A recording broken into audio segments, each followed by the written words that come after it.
Welcome Lund loyalists to John Lund Unleashed. Those watching on YouTube on the John Lund Unleashed and Bay Area Sports Collective channels. Viewers on X, Instagram, LinkedIn, and Facebook, and Lundos listening to the podcast on Apple and Spotify. John Lund Unleashed, brought to you by 𝐟𝐸𝐵L Sports Medicine.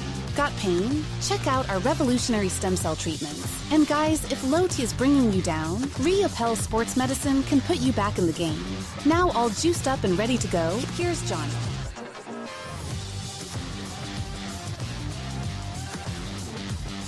What's happening? Thanks for joining us on a Saturday edition of the show. We just do a quick check-in on Saturday, see how everybody's doing. Make sure you survived bottom of the pint and your Friday night, however you spent it.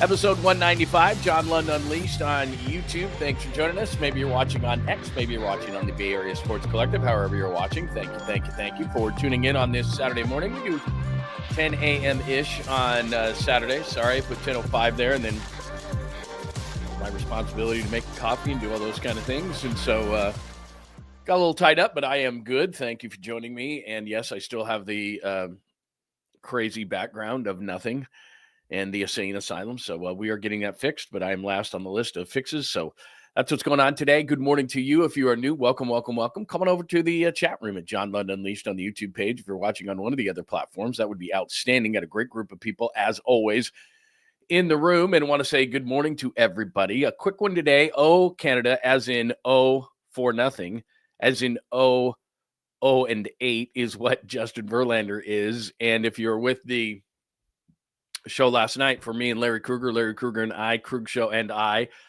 the bottom of the pint, there have been starts this year where it wasn't Justin Verlander's fault, and he certainly pitched well enough to get a win. Last night was not one of those nights, and you could tell his frustration as Bob Melvin came to get him on the mound. So we'll get into that conversation a little bit today.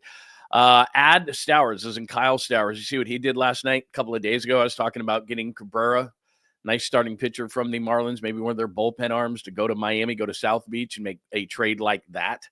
I was more concerned about that. But then Kyle Stowers hit a 2-run shot last night. He's got 21 home runs. I think he's knocked in about 60. He's got like a 938 OPS, something like that. Not that I have it memorized, but he's a right fielder and has a left-handed stick. And that would mean that you're not platooning at all with Mike Yastrzemski. You're getting another left-handed stick, and you're saying, this is our guy.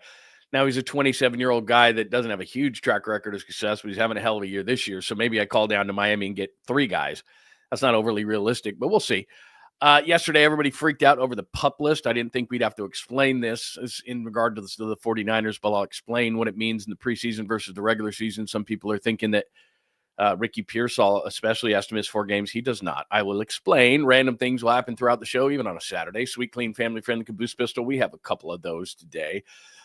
Those things are on the way. By the way, I forgot to put in the Philly Fanatic thing. Oh, my goodness. I put it up on the board and I forgot to put it up there. So I may have to do some on-air producing. Hold on one second. Did you guys see that yesterday?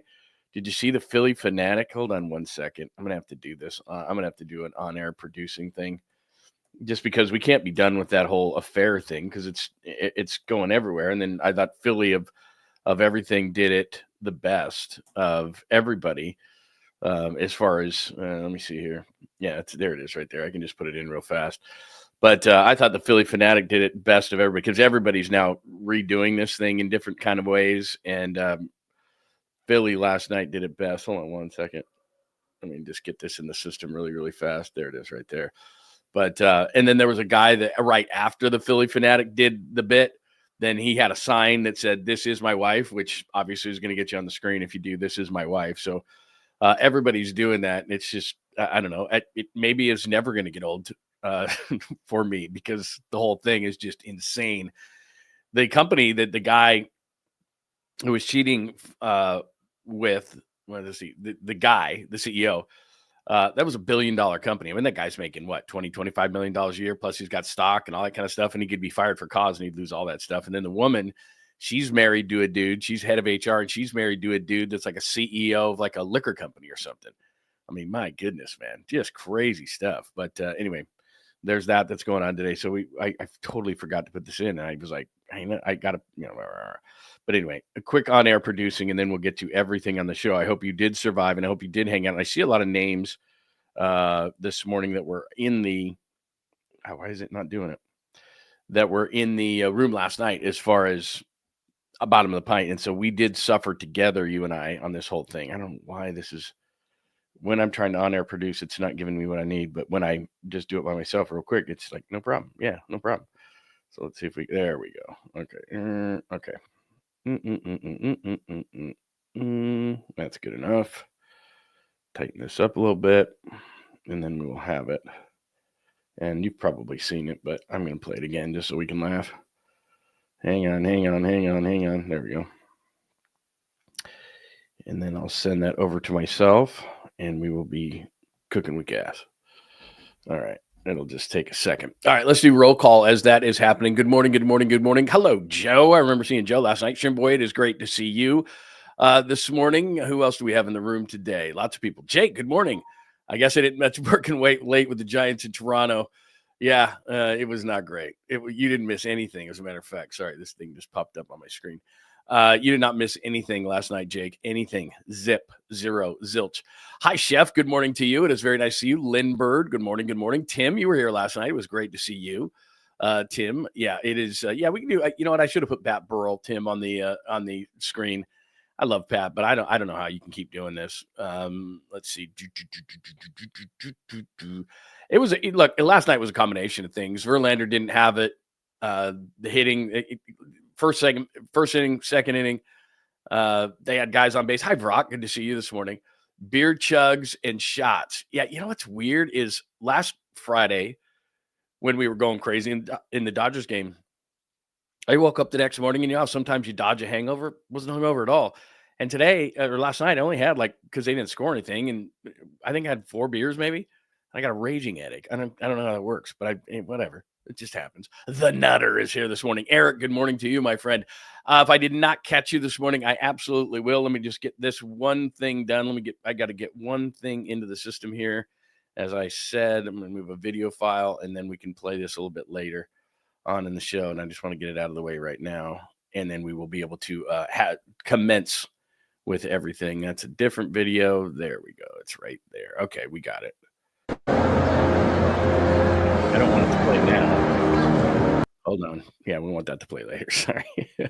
Anyway, all right, let's get to things. We got a ton of stuff to get to today on episode 195. As we said, Canada, which has a double meeting this morning, which is O as in 4-0. They got shut out, and 0-8, which is what Justin Verlander's record is now. And I feel bad for him because he's had opportunities to win games. Last night, as we said, was not one of those. He just struggled. And we talk about it all the time, but bottom line is this. There's a lot of pop-up ads on this thing. As you look at it right there, here's what's unbelievable. You score no runs, 11 hits. You got 11 hits, but you struck out 12 times. And the biggest number, and it always seems to be with the Giants, 0 for 9 with runners in scoring position. And you had some guys up there that you would want to have up, right? Adames, Chapman, Devers, Ramos, Lee. I mean, you're paying a lot of money to those guys, and they're not getting the hits. And it's the same old story night after night after night. Verlander 0-8, 2 2/3, 9 hits in 2 2/3, 4 earned, and he walked 2 and only got off 66 pitches, and he's got an ERA approaching 5. Give Beck a little bit of credit, even though that ERA is ugly right there. Look at that, 4 1/3. He had to, when he got that ERA all up there, he had to wear it. There was a game, I can't remember. It wasn't too long ago. It was right before the break where he had to wear it, and so they got his ERA up. But hey, look at right there, 4 1/3, 1 hit, nothing across the board. Gage, new guy, nothing across the board. So look, I don't think they have the depth if you're asking. Okay, so there's the story of the game. We don't need to watch. We don't need to look at the box score too much. If you're wondering if Verlander should be out of the rotation, okay, the top 2 are there, and Logan Webb's going today. Birdsong's going to stay in it for now because there's a lack of depth, certainly. And Landon Roop, although he's kind of up and down, has been more up than down. So those are your 4. I don't care what Verlander's name is, and the Giants can't care what Verlander's name is, and the fact that he's going to the Hall of Fame and all those different things. He hasn't done that here, so he's player X. So who's better than player X right now? I mean, Tristan Beck kind of showed last night that he might have a shot. I don't know anything about 𝐬𝐮𝐬𝐫𝐿 or any of these other guys. Seymour came up for a minute. He stinks. He's not ready. So it's not like they have organizational depth. They have this guy knocking on the door that's like, look, I'm a big-time prospect and I'm ready to pitch. So they don't really have that. Now, if Tristan Beck, for example, continues to pitch like that, like he did last night, then all of a sudden, yeah, there's going to be a question, Cloris Leachman. There's going to be a question about whether Verlander stays in the rotation. For now, by default, he stays in the rotation. That's just how it is. But last night, like right out of the gate, it's just, and Krug and I were talking, and Krug's like, yeah, he's throwing 96, 97. That's dandy. But he's throwing it right on, he's putting it right on a tee at 96, 97. And one of the biggest hits of the was it the first inning? First inning was a roped double that he just hung on. I mean, he just hung it right in the middle of the plate, and it's just sitting there spinning. So, look, all due respect to Justin Verlander and what he's done in his career, he's been a complete flop. Should he have won 1 or 2 games? Sure. But he's been a complete flop. So here's the thing is I keep talking about this, and I talk about the Marlins, and I said this the other day, Cabrera's a nice pitcher. And he's got an ERA about 3.60, but he's the guy I'd want. He's under control. He's 27 years old. I really like him. He's not making a ton of money. And then I looked at their bullpen, and even though they don't have a lefty, which is really what the Giants need with Eric Miller being hurt, they've got like 3 or 4 righties that are nice. So I didn't look at the splits, but you could find a split against lefties, a positive split against lefties for one of those right-handers, bring them over. And then last night, and I know I'm being very, very, very, very, very unrealistic potentially in this whole thing. But then I see this morning as I'm watching baseball highlights, because I don't make it a regular thing to watch the Royals and the Marlins, but I saw this last night. High drive in the air to right field and deep. Frazier's going back at the wall. Unconscious. Stowers with the winner coming out of the break. How about that idea? How about that? So they win 8-7 last night, and I went, yeah, I know he's doing good. How good? Because he was an all-star. That's not bad. Now, look, he's kind of a journeyman type, but this year he's nearly hitting 300, which in baseball right now, that might as well be 400. Nobody hits 300 anymore. So he's almost hitting 300, 21 home runs, 59 RBIs, and OPS of 934. Would you like that out of your right fielder? Yes, please. So, look, I don't know how much the Marlins would ask for this guy. Yeah, it scares the hell out of you that this is, he doesn't normally do this in his career. That scares you. But, look, they've got a starter that you'd like. They got a reliever that you'd like. They had a right field that you'd like. You'd have to probably give up a bit to them to get 3 players, maybe 2 league players. I don't know. But I'd like that guy in right field. And I'd like Yastrzemski to be a 4th outfielder that when Lee is struggling like he is, then he could go to center, give some guys a day off. I like Mike Yastrzemski, man. I just think he should be a 4th outfielder. He's a really good defensive player. His stick is what it is. I mean, this is the kind of season he's going to have. But this dude is just on an absolute tear all season long. Now he'll come to the Giants and he'll suck, right? But he's having a great year. And I know he roped a hit in the All-Star game too. But anyway, I might call the Marlins. That dude looks pretty good. So who knows? Maybe, maybe not. What do you think? So that's what I think. Let's see what else. Add Stowers. I'm not going to be done with baseball yet. I'm going to do a couple of more things on baseball, so we're not going to be done with that. Give me your thoughts on what you saw last night. If you jumped into bottom of the pint, let me know how that went for you last night. I would like to know that. Toronto. Yeah, Toronto's a good team, man. I'm not saying they're not. It's just, wow. To not score when you had 11 hits last night. Another, 0 for 9 again. 0 for 9. Are you saying, yeah, Luciano? Absolutely. I think that's why they're keeping him down there. I just think they're just like, you know what? Let's just keep Luciano hot. He doesn't have a position on this team. A team's going to look at him and go, wow, he was a prospect at one point. Maybe he could be again. So, yeah, I think Luciano's ripe for trade. I think that's what the Giants are going to do. He was top 10 prospect for a long time, and he was their number 1 prospect. He's raking, but the Giants are sitting there going, who needs a DH? Because we have like 8 of them. So, remember, your questions, comments, thoughts, 100% on the air. Just hit me up with a super or a sticker, and that's a good contribution to the show, which is greatly appreciated. You can't, yeah, it's a hell of a great point, Brock, but I just don't know who you're going to put in there. Like Tristan Beck was good last night. Outside of that, and again, I keep saying this, and I'm not saying I want to redo the Devers trade because I don't. I mean, the dude's going to rake, and it was a total one-sided trade in favor of the Giants. But the only thing you lost in the short term was you lost depth at the major league level with your staff. So if Harrison and or Hicks are still here, Verlander's out of the rotation because you have major league depth in your rotation. So Hicks or Harrison would be in the rotation, and Verlander might be DFA'd. I mean, they might have just say, because I was talking to Larry about this last night. He's like, oh, they could trade him. I don't think Verlander has any trade value unless like Houston thinks they can fix him, like a team that's had him before. Like maybe Houston could say, you know what, maybe we'll fix him. Or maybe Detroit, who's got the best record in baseball, maybe Detroit's like, you know what, we'll bring him back for a final tour or something. I don't know. Probably not, because their pitching's good. So I don't think that anyone would take him. I think he'd get DFA'd. I think someone would pick him up for free, maybe. But I'm looking at Verlander going, if Harrison or Hicks was here, he wouldn't be in the rotation. He hasn't been good. And it's a situation, I said this last night, it's a situation like the Cardinals with Brandon Crawford. And it's why the Giants didn't give him another contract, because they didn't want to have to release him. And Crawford's not Verlander. I get that. Verlander's a first ballot Hall of Famer. But he doesn't have all the equity built up in the closet with the Giants that he would with the Tigers or the Astros or somebody like that, where it would be hard to release him. It's not hard for the Giants to release Justin Verlander. He's run into a 5 ERA. And if you go back, and I've done this, and it hasn't gotten better since I did this, if you go back to last year when he had the neck injury and everything else, I mean, he's on about a 35, 38 start run here where he's got about a mid-5 ERA, and the numbers are ugly. So you start getting to the point where this is what it is. Like for us to sit here and say, you know what, he's going to turn it around. I don't know, man. He's coming up on about 40 starts, and this is kind of the norm. And at the age of 42, I think what you start doing is saying, this is it. Like, this is what he is. And we all know this as sports fans. In any league, in any sport, at any time, usually the leveling doesn't go like this. The leveling goes, that's it. Like, it's not slow.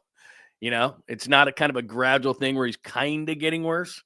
It's a thing where it's like it just falls right off the cliff. And that's maybe what we're seeing with Verlander.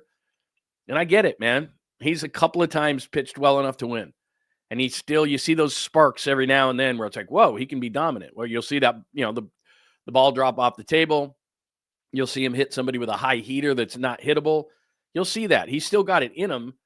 But the key to success, real success, when you're a professional athlete, is consistency. It's not one every 5 starts, one every 3 starts. It's look at Logan Webb today. He had a bomb the last time he was out, right? And it still ended up winning it. But last Friday against the Dodgers, right? Gave up 6 earned runs. You think he's going to do that today? I doubt it. Like every once in a while, the Logan Webb's going to have a bad outing, right? And look, Toronto's got a good lineup. It's a hitter's ballpark. I don't know what the over-under on him giving up runs today is, whatever. I'd put it at like, I don't know, 3. I mean, he's going to go 7 today, probably give up 2 runs. I mean, that's just what Logan Webb does. That's what a consistent pitcher does. Right now, Justin Verlander can do it once every, 5, 6 starts. And in between, it can look ugly like it did last night. So if they had major league depth, if they had depth that was ready, I think Verlander would be out of the rotation. And if he's out of the rotation, then he would probably ask to be DFA'd, because he's like, I don't want to sit here. I'm not sitting in the bullpen. That's not me. And somebody probably would pick him up and probably give him a shot. And like I said, it would probably be a team that knows him. Houston knows him. They'd probably pick him up. They're a good team. They're like, well, is there anything left? Let's go see. And there might have been a team in this past offseason that was looking at Justin Verlander. I don't know. But, right, it just ain't working here. It's not working. Whatever it is that they're saying to him, or, and you can tell when Bob I don't know if you saw the game last night, but when Bob went and got the ball from him last night, he started walking towards the mound. They zoomed in on Verlander, and he kind of went, hey, come on, man. I think it was 1st and 3rd with 1 out, and he was like, come on, let me get out of this. And it's like, bro, can't do it. So give me a thought. Yankees? Yeah, I can see that. He's never been there. I mean, like I said, I'm not saying that it wouldn't be a team that he's been with, but I could see Houston just jumping all over it. But who knows? You might be right. Could be something like that. Good morning, Lynn. The hitting coach can only do so much. I was never a fan of Hensley Mullins when the Giants were winning championships, mediocre offense then. I agree with you. For all the talk of Burrell, and I've kind of led the charge on this too, for all the talk on Pat Burrell, I'm not saying it's his fault. What I am saying is they just need a different voice. The final straw to me, if I was Buster Posey, would be Rafael Devers. Now, we keep hearing that Devers isn't healthy, and I get it. He had a nice hit last night, but was he the double play in the first inning? Yeah, he was. No outs first inning, he hits into the double play. Well, you're not going to get hit every single time. I understand that. But since he's become a Giant, he's hitting barely above the Mendoza line. It's on him. But you start looking around the diamond, and I say this at least a couple times a week, flip the baseball card. What are they supposed to be doing, and what are they doing as a Giant? Go around the diamond.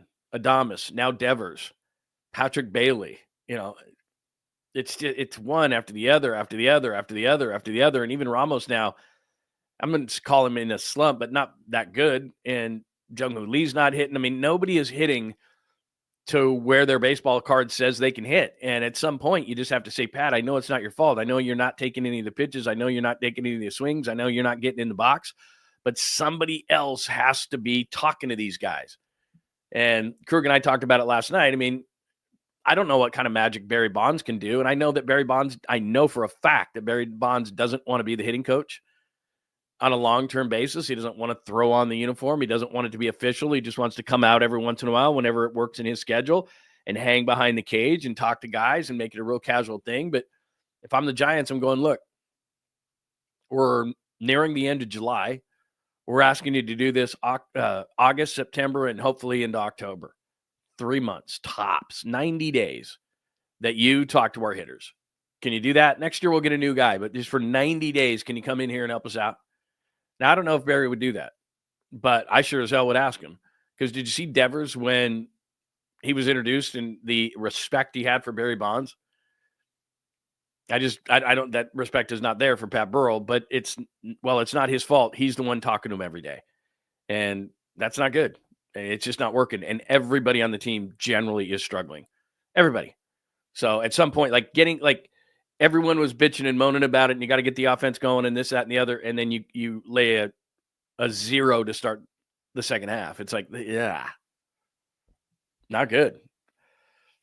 And the only thing I can surmise from it is Buster Posey won a World Series with Pat Burrell in 2010, and he doesn't want to pull the trigger on it. And that's part of the problem. I love Buster, and I think Buster's going to do great things. But part of the problem is if this was just some innocuous guy that he hadn't played with and hadn't won a World Series with, I bet he'd be gone. But he's looking at this thing going, I know this dude, man. I know he can do it. But at some point, it can't be about friendships, man. It's got to be about business, 100%. And any logical person would say, Pat's great. And he was the minor league hitting instructor for a long time for this organization. So just we're having to do that. Just go back and be the minor league hitting instructor, the roving minor league hitting instructor. You're not out of the organization. We just need a new voice. It's really as simple as that. I agree with you, Joe. Barry does like his role. He likes just coming down to the park, hanging out, being unofficial. I get it. You're 100% right. I just would try to talk him into it for 90 days. This team has talent. This team has enough talent to be a wild card team. This team has enough pitching talent, has enough hitting talent. He just went, a month ago or whatever, he went and got Rafael Devers. I mean, that sort of solved a lot of things, and it's not. And that in and of itself was like, okay, hang on a minute here, man. Something's wrong. Something's seriously wrong here. So that's what's going on as far as the Giants. One more thing. Let me show you this. You may not have looked at the standings this morning. And I was just taking a peek. So I'm like, what's going on? Like, how bad is this getting? All right. So we're assuming something for a minute here, and we got a long way to go. So most people are assuming the way that the leaders are going is the way it's going to be. So Cubs, Dodgers, Phillies, the Brewers just won't give up. So they're one game behind the Cubs. The Mets are 3 now back of the Phillies. Phillies have such good pitching along with that hitting. So I think the Phillies and the Dodgers are clear.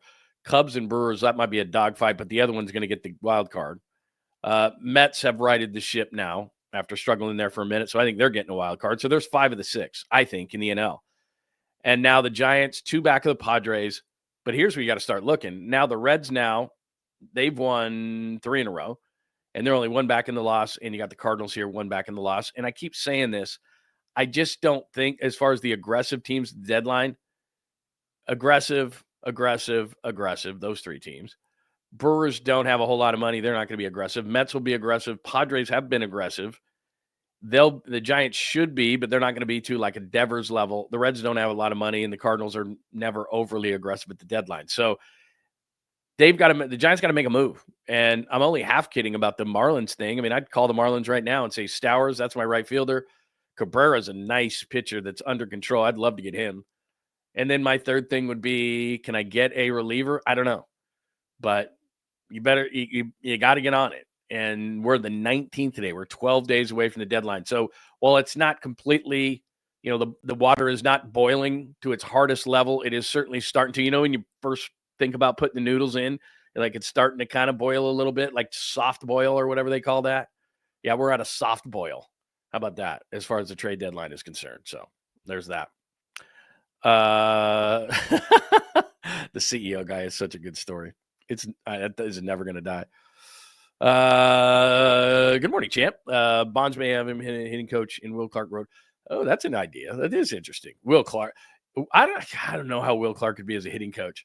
He is so blunt and honest and to the point. Now, maybe that's what they need. And maybe Barry's that way too. Barry kind of seems to be like, hey, I got a suggestion for you. Maybe this, maybe that. Where Will's like, look, man, you suck ass. And you got to do this and this and this. And if you don't, like that would be, I don't know how that would work with today's athlete. You got an interpreter there and Will's yelling in his face going, tell him this. Tell him he sucks. And this is what he better do. So anyway. Morning. You're 100% correct. Buster's not removed enough to make these tough decisions.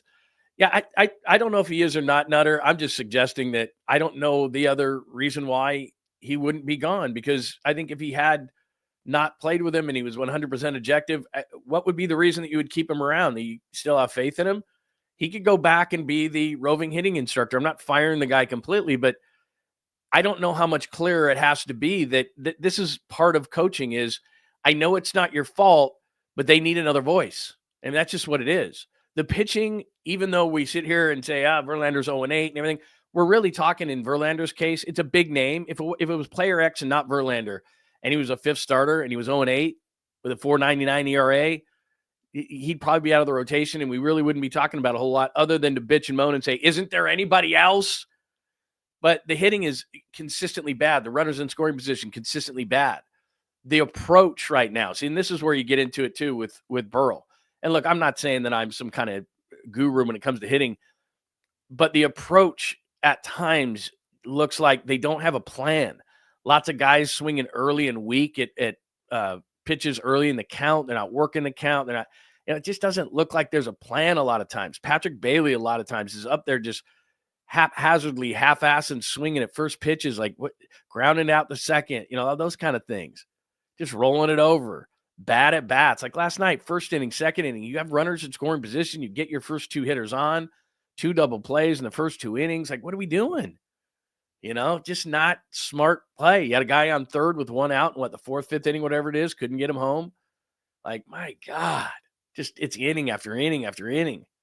And Chris Bassitt's a solid pitcher for Toronto, no doubt, but you're not facing Nolan Ryan in his prime there. I mean, come on. You got to get some key hits here. And I think it's just got to be a different voice. And, of course, the players are to blame, no doubt. But 11, like you said, Candlestick Kid, 11 hits, no runs? Like, really? 0 for 9 with runners in scoring position. That hurts, man. That's it. That's what it comes down to. Chili Davis, that's an interesting name. I think, was Chili not on a local radio station? I can't remember when, where, what, who. But I think I saw JT Snow tweet something that he was on, and I guess he was really good. And I've had Chili on 2 or 3 times. Yeah, I don't know. What's Chili doing nowadays? I don't know. But that would be cool. I mean, look, I guess to your point, there is not a shortage of players who'd be willing to help between Chili Davis, who's been a hitting coach, Will Clark, who would gladly come to the park anytime you want and scream and yell at guys, and Barry Bonds, one of the greatest hitters of all time. So there's guys around, and I like Pat Burrell and everything. Like I said, I've had him on my show a lot of times. Great guy, but he was on KNBR. Okay, very cool.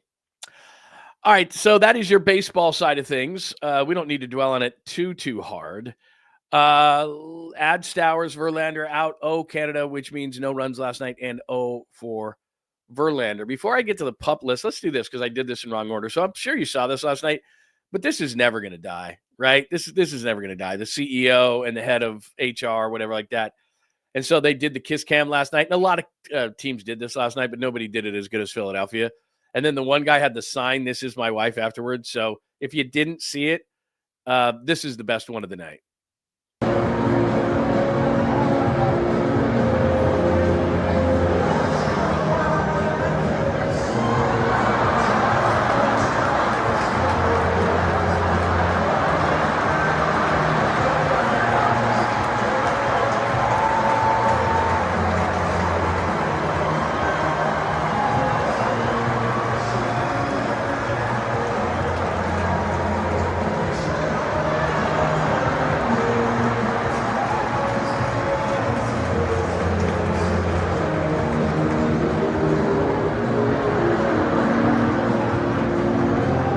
Outstanding. That was outstanding. Yeah, lots of baseball teams did that kind of thing when they did the kiss cam, but the Philly Fanatic is outstanding. So the Philly Fanatic did it, and then the dude. Well, what really did it was the dude with who thought of the sign. So he brings the sign in. It says, "This is my wife." Was outstanding. Anyway, never gonna die. The memes are incredible. I mean, right afterwards, it was everything on my timeline. And then it kind of slowly dissipated. And then when people started to think about it a little bit, then like late in the afternoon yesterday, there was like a reprieve of it. And then this morning it was kind of, kind of a little bit of a hit and miss. But I don't know, man. It's insane. I just keep thinking about it. Then now some stuff is starting to come out of like how much the dude made, because it's an AI company, and the dude it was like $1 billion company, and the guy was making all this money. And then the woman was married to a guy who was a CEO of a liquor company or something, and he does really well. And it's like, oh my God. And then of course the wife, she takes off her last name off the Facebook, and oh my God. Like, we're all laughing about this whole thing. Can you imagine if you're like one of those people? My God, man, they just got to be like, plus how's she getting another job? Oh, you'd like an HR job at our company now, right? Okay. Yeah. So is the number one rule like you don't sleep with the CEO, or how does that work for you? Like, what is she going to do? Like, you better do something. You can't do that anymore. You're the head of HR. Oh, my God, man. That is crazy. Did you see the one? You know what? I saw this one that was so funny. And what was it? They did they had the way, like, if this ever happens to you at a concert, and they had like Heimlich maneuver, act like it's the Heimlich, or act like you're horsing around, or act like you're cracking her back, or act like somebody did that. And it was like 4 or 5 different things to do if you get caught at a concert like that. Oh, it was hilarious. Hilarious. I forgot to grab it. So anyway, that was good. You think she'll get a big... See, that's what's going to be interesting. Fanatic is classic. See, that's Pine. This is what's going to be interesting. By doing that, I mean, like I said, I'm not an HR person, but like, is that you're fired with cause? Or I mean, or they, whatever happens here? Like, I know the CEO is probably going to get a bunch of money, but I don't know. Who knows? Yeah, in 2025, you do get divorced on social media. It's you're right. That's what seedy motels are for. Absolutely. Anyway, Philly Fanatic. That was outstanding. That was the best one of the night. What else do we have? Okay, let me explain the pup list for you. I don't think I have anything for this, but so people were freaking out yesterday because, in fact, let me pull up my email just because I got this in an email yesterday, so I'm accurate on who the 49ers put on the pup list. But I want to explain this because somebody texted me and said that one of the radio stations was saying that Ricky Pearsall had to be was put on the pup list, so he had to miss 4 games. The pup list missing 4 games is only after the final cuts. What they do, and this is standard procedure, when a guy is coming off an off-season injury, they just automatically put him on the physically unable to perform list, the pup.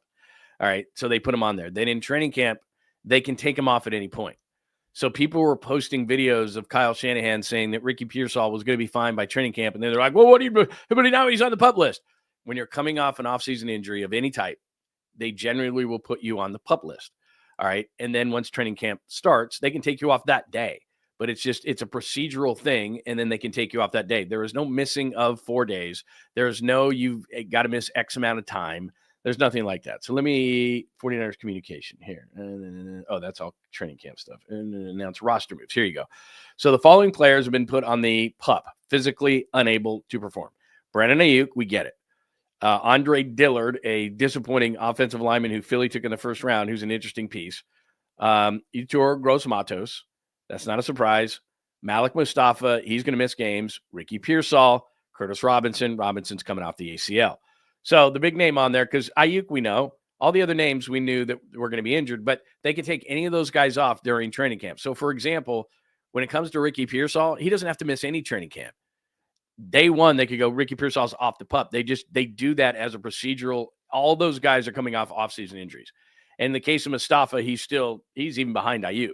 So Ayuk is, Dillard is, all those guys. So they could bring him off right off the first day. So it's not some panic thing, as I saw amongst a lot of the 49ers people who cover the team, both in reality and online. You don't have to, there's no panic on Ricky Pearsall. He can play, he can be there for the first day of training camp. It might be the second day, it might be the third day. Kyle didn't lie. And it's always lying season. So, maybe he's in there a week. Now, do we have to start panicking if it's like a week or two? Yeah, I would say that that's not great. But as we sit here right now, it's a procedural thing that they do all the time. So I wouldn't really worry about it. All right. And then they have a non-football injury list, Ben Botch and George Odom. Ben Barch is kind of an interesting one because Ben Barch, a lot of people think he's going to be the starting left guard. So that's what that all means. It doesn't mean anything. Now, if they're on the pup, let's say Brandon Ayuk, we're hearing these positive things about Brandon Ayuk. They cut down the final roster cuts, and then they put Brandon Ayuk on the pup list. Then you got to miss the first 4 games, but not until final cut down. So that's how it works. So people were texting me on that. People were hitting me up on social media on that. And I'm like, who's saying that? Because apparently there was somebody saying that he's got to miss the first 4 games because he's on the pup, not till final cut downs. All right. So it doesn't mean anything right now. Krug reported that Ricky will miss the first 4 games on KNBR. Should he be suspended for the 5th time? No, it doesn't mean that. It does not mean that. It does not mean that doesn't mean that. Now, could Larry have some information that says that Ricky's really hurt? Yeah, if he thinks that. But it's not because he's on the pup now. You see what I'm saying? All those guys that they just mentioned, Ayuk, Dillard, Gross Matos, Mustafa, Pearsall, Robinson, does not mean that they'll miss the first 4 games. After final cut down, so we get down to 53, and then they're put on the pup list, then they have to miss the first 4, but not now. So any of those guys could come off that list at any time during training camp, and they're eligible to play in any game until final cut downs. That's the deal. So just so you know. All right. Any random things that we need to talk about this morning? Let's see. Anything else we need to talk about? Maybe they're swingers. They could be. Yeah, they could be. Although I don't think they're swingers because that woman, his wife, who's much more attractive, even though that shouldn't matter, she took down. Well, here's the other thing. Both of them took down their LinkedIns. And for people at that level, especially the CEO, like their LinkedIns are everything. So he took down his LinkedIn. And then can you imagine what kind of message he was getting? And then the wife took down like the last name off her Facebook. She just take it down anyway. And so, in the way that they acted, I don't think they were swinging.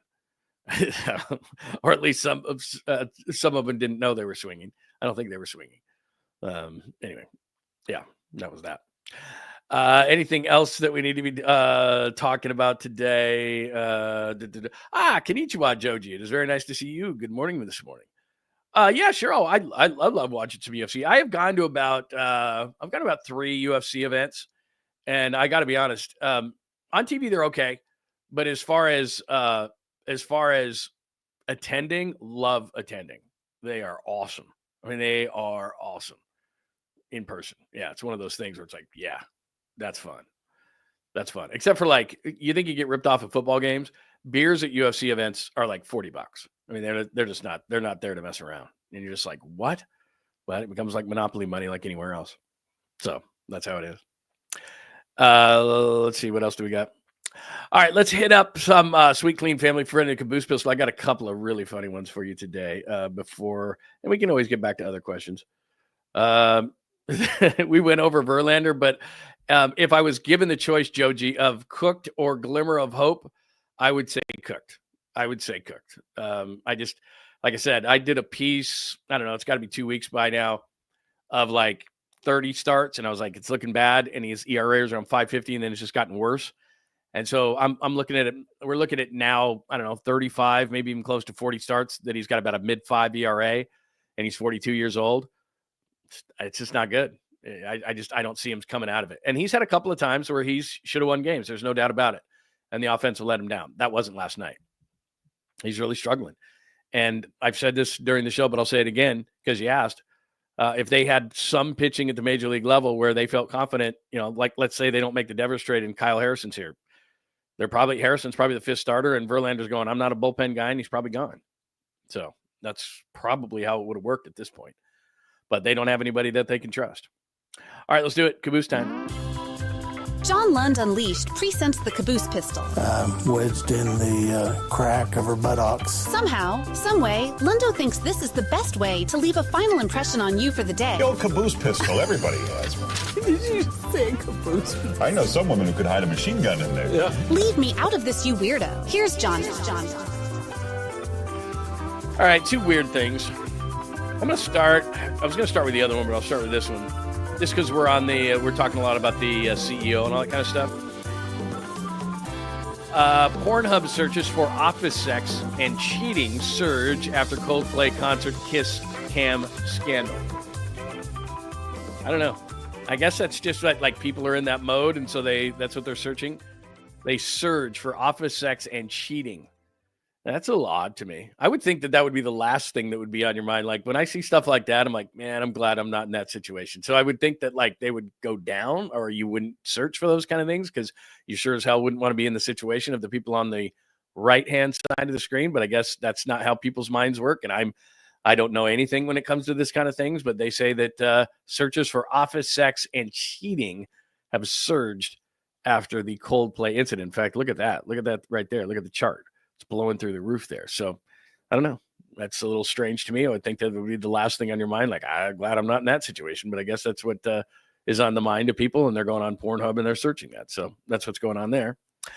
And then this is a strange phenomenon. I've got the full story for you here, but gentleman says, do you have summer long balls? Awkward phenomenon, could be uncomfortable and may even impact your fertility. So here's what I did. I was like, what is that? So I will share the screen with you and tell you about this. And right there, let's see, here's probably an ad pop up. No, there's not.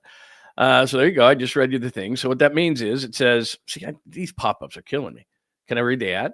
Okay. Looking for a reason to welcome winter? No, I'm not. I can't stand winter. It says, enter the dreaded summer long balls, a seasonal condition characterized by the unpleasant engorgement of the testicles. Now, here's the weird comparison. Like mangoes and other stone fruit. What? Like they're comparing your balls to mangoes and other stone fruit that swell when it's sweltering. Men are doing battle with the ball bulge. Quote, it sucks, unquote, one anonymous told The Cut, which coined the term. I wish I could wear sluttier shorts, I guess shorter shorts, in the summer, but I can't do so comfortably. For some, the condition distends their balls to the point that their bits hit the water in the toilet when they sit down. Another nameless victim, I don't want him to be nameless. Like, for me to believe this, I want to know somebody's name and I want to look them up. Another nameless victim, hardly a victim, I don't think. Victim, really? Who experienced summer encroaching on his southern hemisphere, said that consistent sweat causes his, come on, man, get out of the way, causes his scrotum skin to stick to his leg, creating a dubious bat wing effect. Awkwardly, he says, he feels the need to rearrange things down there and is worried about people noticing in public. Experts say temperature change can cue the body to self-regulate. Now, here's where you get in trouble if you're trying to have a baby or something, gentlemen, affecting sperm production and causing a case of testicular migration. When it's a cold environment, the testes move toward the body and the scrotum tenses up. Blah, blah, blah. A neurologist told The Cut. The opposite is true in a warm environment. The scrotum relaxes and the testicles move away from the body. In effect, the testicles do not enlarge in the heat. They simply move further away from the body. Experts suspect that men, blah, blah, blah, or large veins within the scrotum are more susceptible, blah, blah, blah. Okay, that's enough of that. I've read enough. So there you go. It doesn't sound like you can do anything about it. Like, I guess like the point of it is, okay, there's something going on. Okay, you're not alone in this whole thing. Well, what do you do? Like, you need some ice? What do? You have to wear, so I guess you got to wear long board shorts. I mean, that's just what they're telling you. And don't try to have a baby. I don't know. it seems to me that women have to go through a heck of a lot more than guys. So like we're making a big deal over summer long balls. It's like women go through a hell of a lot more than that. Thank you very much. Not that I would know, but I'm just saying. Like it sounds like, shouldn't be that big of a deal for us to deal with that. But there you go. Summer long balls. Summer long balls. Anyone have any opinion on that? I knew we'd get something from you. It's commonly known as the classic tuck and roll. Very nice. Very nice. Yeah. Yeah. What's up, Lava? Yeah, just, it's the Sweet Clean Family Friendly CABOOSE. So we just do a quickie on Saturday. So we're just doing a quick one. Yeah, Ty, there you go. You're out on, that's what, testicular migration, and I'm out. I knew you would do that. True. There you go. Just a little bit. All right. Very nice. That might be the line of the day. The Giants need some summer long balls. That would be nice today. The roof probably open in Toronto today, right? You think they open? It's got to have an open roof in Toronto today, right? So maybe they'll get some summer long balls. Very nice. Very nice. Very nice. Anything else today that we need to talk about except for that? Sorry. Yes, that was what was on the agenda today. Anything else? Very nice. Summer long balls. That's a nice job.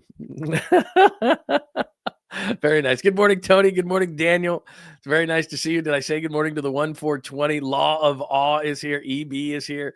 Very nice to see everybody this morning. Did I say hi to Anthony, Christopher?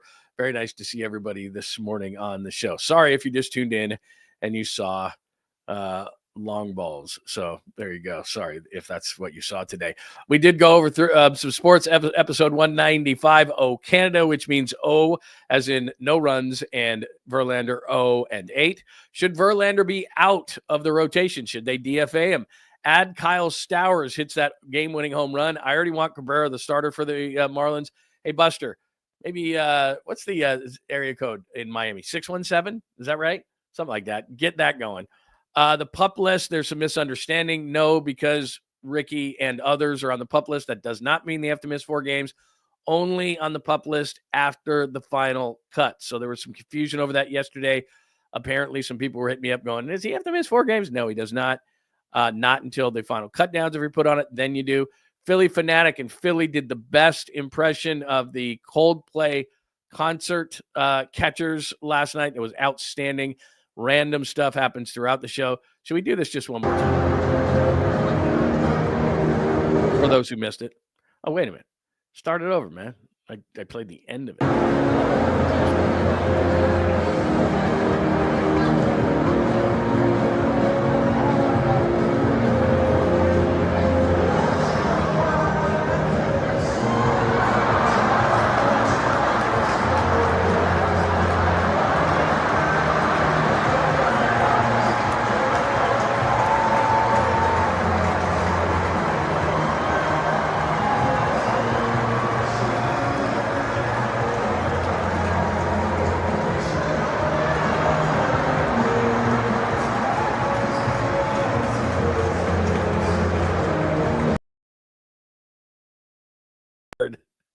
This is my wife.